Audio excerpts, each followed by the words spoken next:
Hello everybody! In this video we're going to take a look at a build for, well not for, with the Highland Axe. I know many of you don't even use it, but I really like it because it has built-in stunning. And I tried to create something nice with it so it can work well with lots of stuns and of course something with good synergies. So this is the stunning, as you can see here, built-in one. And I got it a gilded one with the ambush perk level 3, which is just perfect for this because then we can get the extra damage. What I use here is, you can see here I got it committed, rampaging I wanted the extra speed, and I have refreshment. It works really well. Let's take a look at the armor. The armor, by the way, is the one that I got from Pancake. Thank you, Pancake.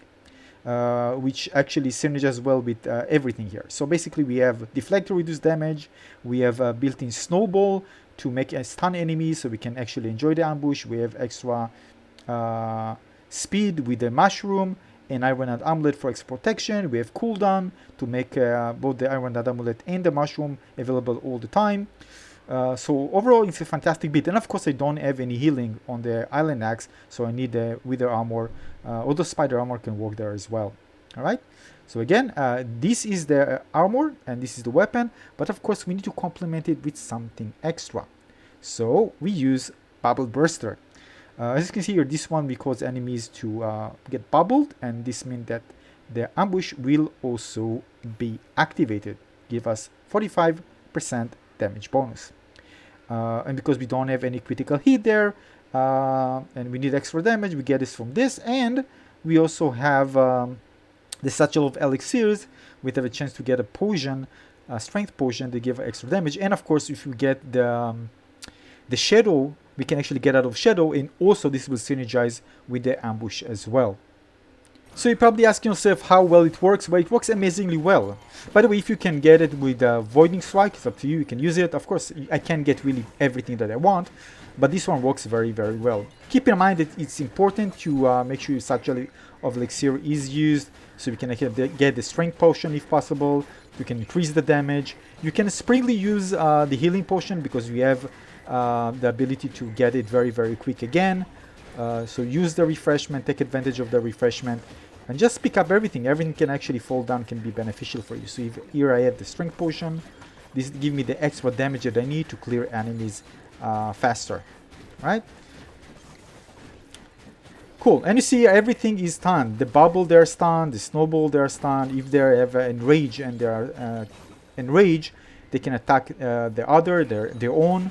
So again, everything here is about lots of stuns and of course getting benefit from this using the ambush enchantment.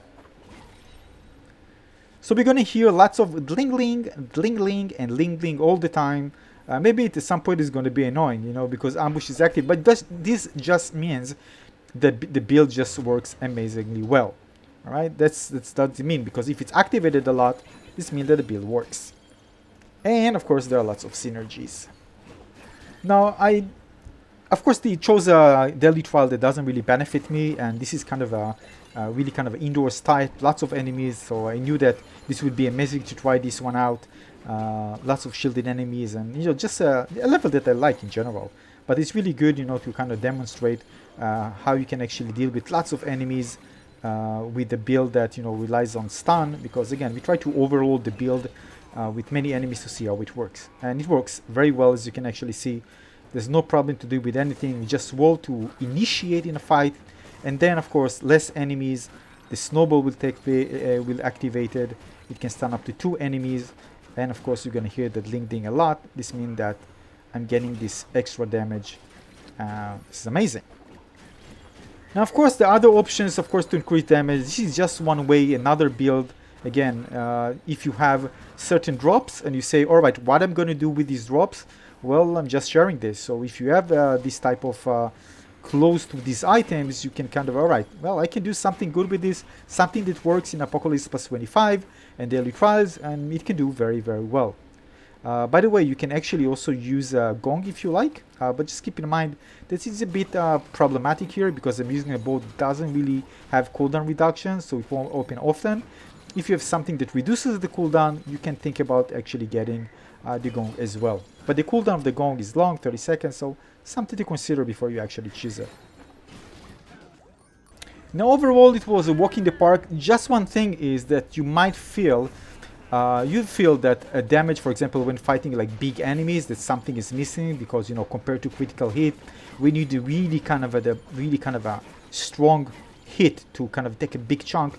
This is something that's a bit missing, although most of the time you won't need to deal with this, and when you need to deal with this, you should be fine. But again, just keep in mind that you might get in a situation where you're going to say, all right, maybe in some situation I'm going to change to Gong just so we can get this really extra damage and do it fast. But again, when you create the build, we don't want to change things in between, but this is kind of a downside of this build.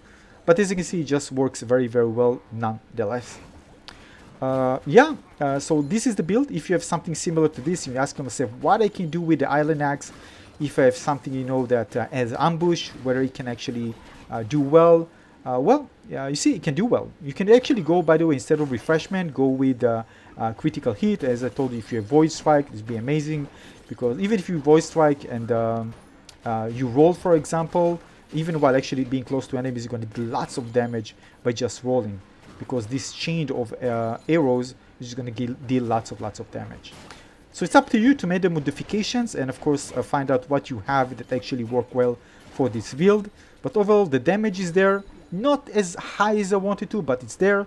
And again, everything is optimized to make sure to take advantage as much as possible from the ambush.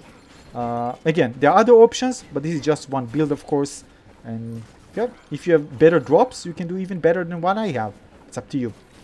So yeah, I hope you enjoyed this one. Tell me what you think about the Highland Axe. I think you don't actually use it. I think you never used it. Right? Come on, be honest, right? Nobody used this weapon, right? It's also not that great. But again, as you can see, we can take a weapon that is not that great and make it really, really good in Daily Trials and Apocalypse Plus 25. So this is it. I see you very soon in the next video. Consider subscribing to my channel. This one, a little like. See you soon. Bye bye.